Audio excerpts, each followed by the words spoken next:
Hi there. It's mid-November. I thought I would take you guys all on a trip around the garden. Take a look at what's happening, what's growing, what's not. It's mostly not. And talk about maybe some of the plans for over this winter. Uh, Come along. Okay, so let's get started. We'll start. This is our greenhouse. It's a mess at the moment. End of season. I think over the next couple of weeks, I'll probably film some videos of cleaning it out and getting it ready for winter and spring seedlings, actually. This is my giant mess. It's a pole barn. It's all the double wall plastic. My good friend and husband built it. Okay, and there's our chickens. This we call our chicken coop garden.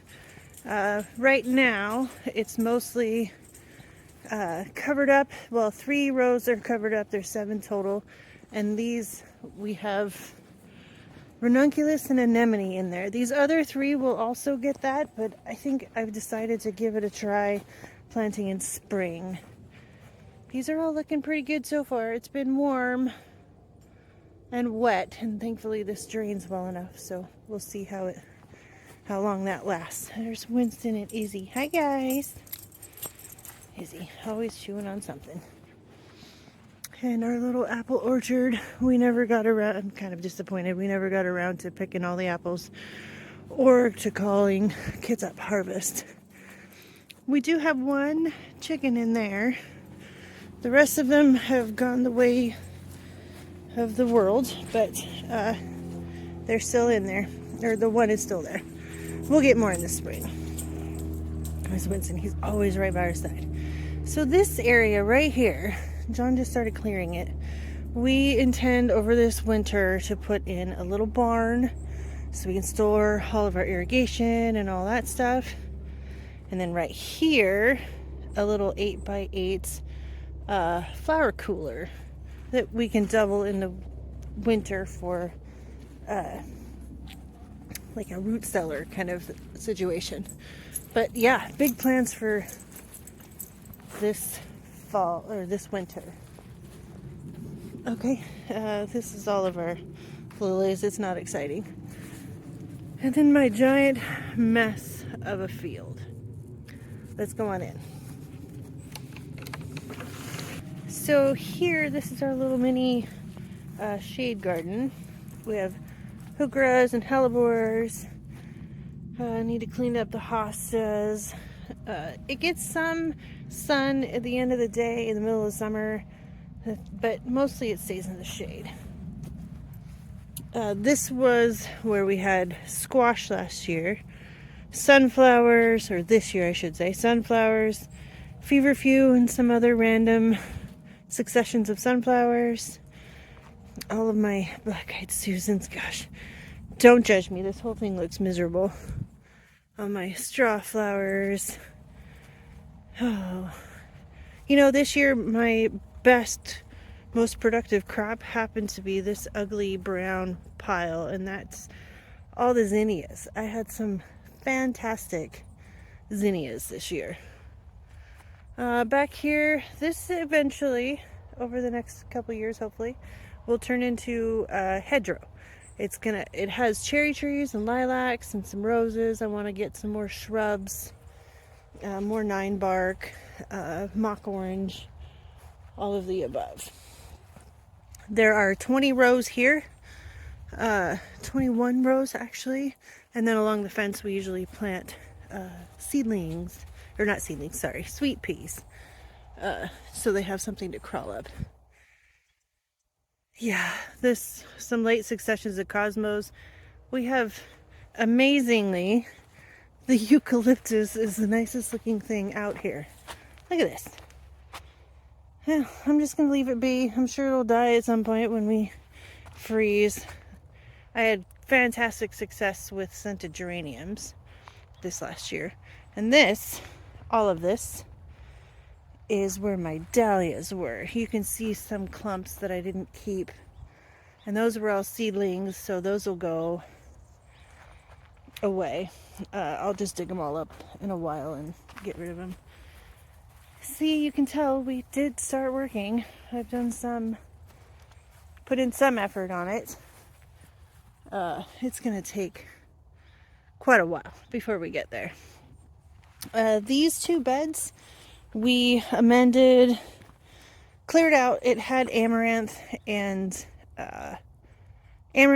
cosmos in these two beds this last year, and we have pulled all that, amended the soil, and I've replanted with some spring blooming hardy annuals and biennials.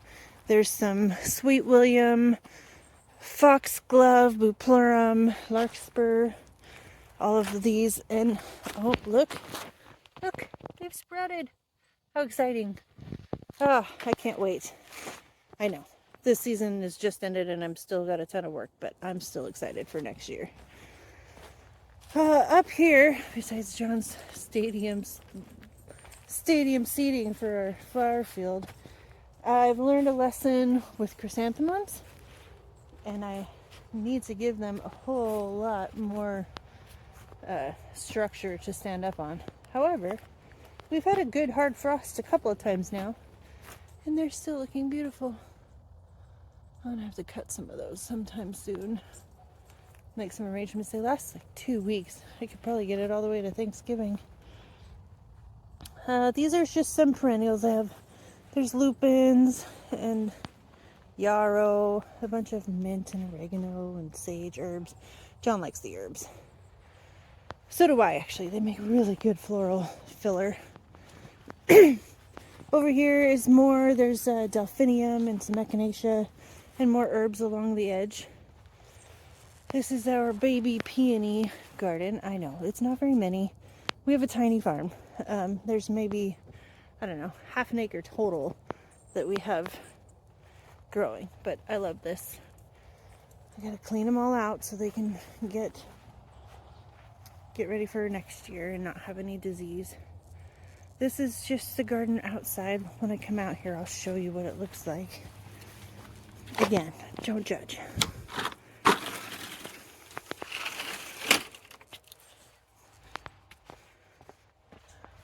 That beautiful wisteria. I know it's going to take over, but I'm going to try to keep it in check. And our arbor that John built, it's so pretty. With roses, the mimosa. All of this will fill in with perennials over the next couple of years. Look at this acidanthera. I had no idea that it could survive a frost, but it sure is late to bloom. Peony, cute little, the crab apples. John hates this. I think he's allergic to the grass, the pampas grass. And there's a Winston, always with. Okay, so here is our little cottage garden. These are not gardens. The rest of these aren't really gardens that I cut from, although I do grab some fillers here and there because it's nice, and they add a little extra interest that wouldn't be there. But we have, sage and salvias, roses, beautiful hydrangea, some bay. If you don't have bay growing in your garden, I highly recommend it. It smells amazing. Hi, Winston. Lots of Daphne and blueberries. These guys are so funny. I have more hydrangea. There's some wallflowers and red twig dogwood. I need to do some pruning, so hopefully next year I'll have more red twigs.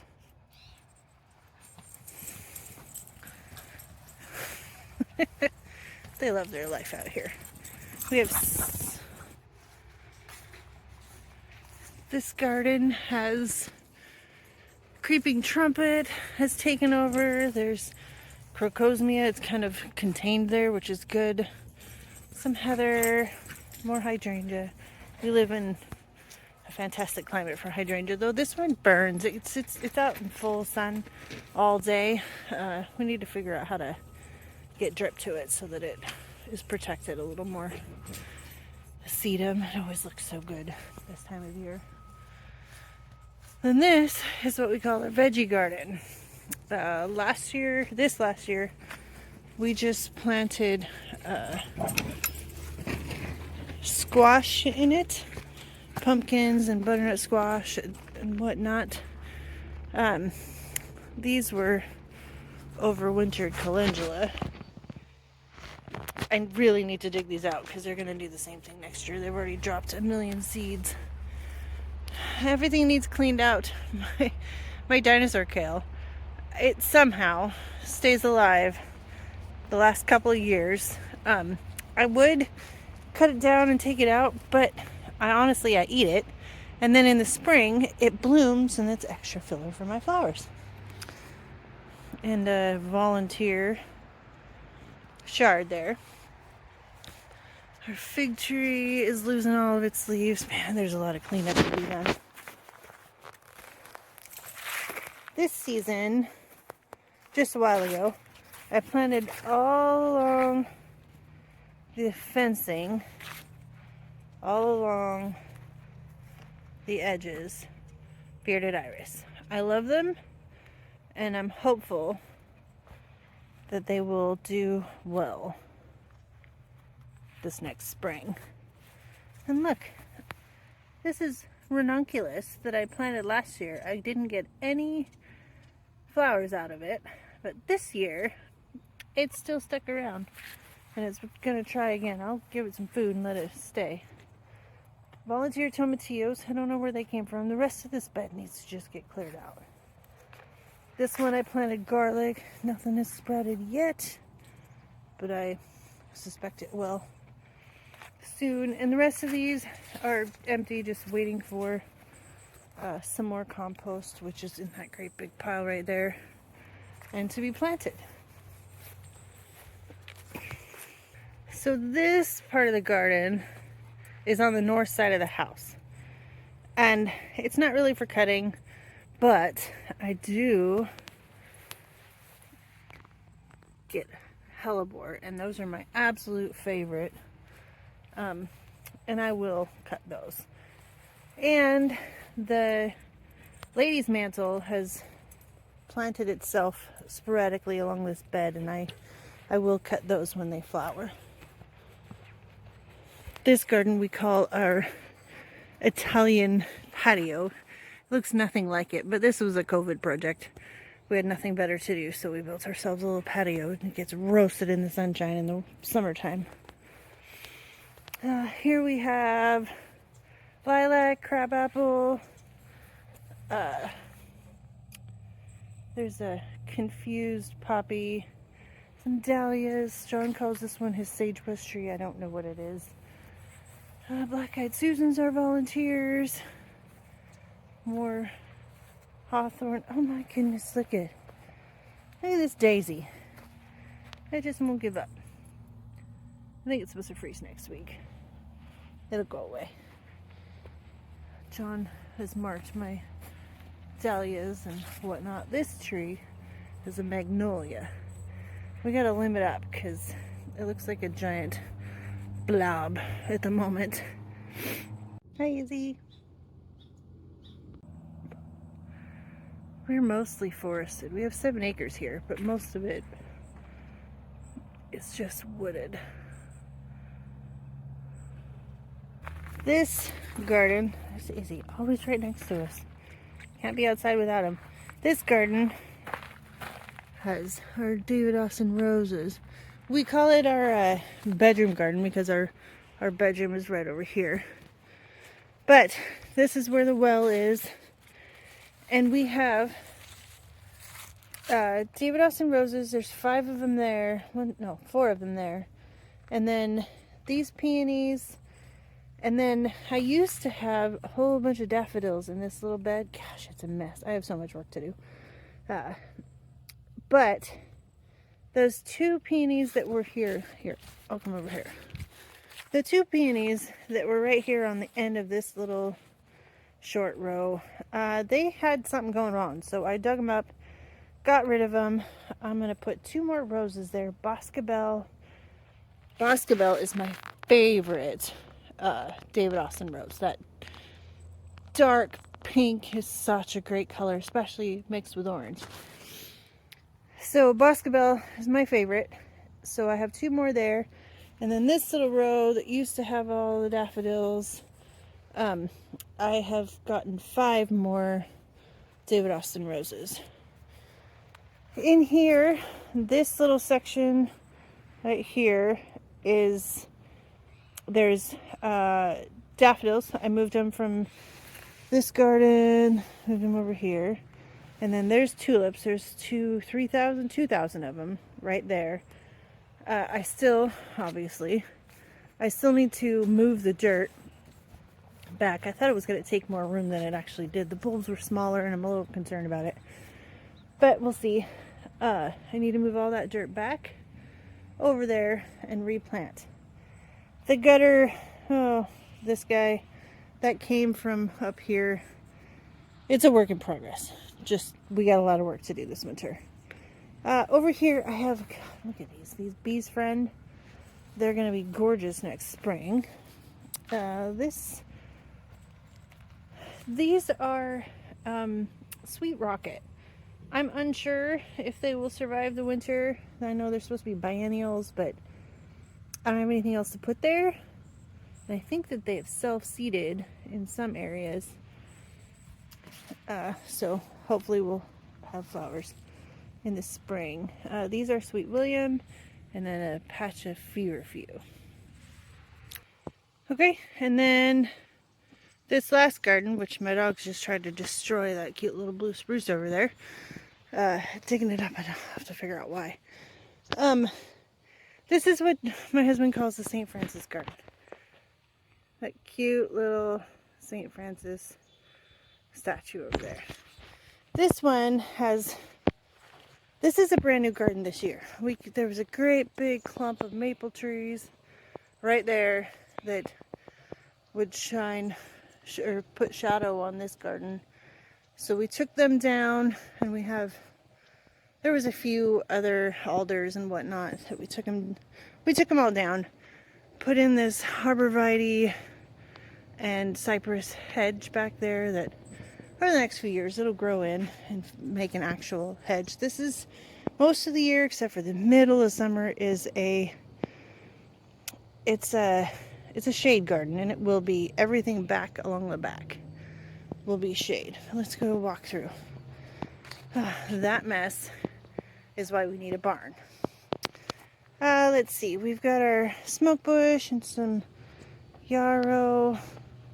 Planted some more irises, and these are Canterbury bells that I'm hopeful will bloom in the spring.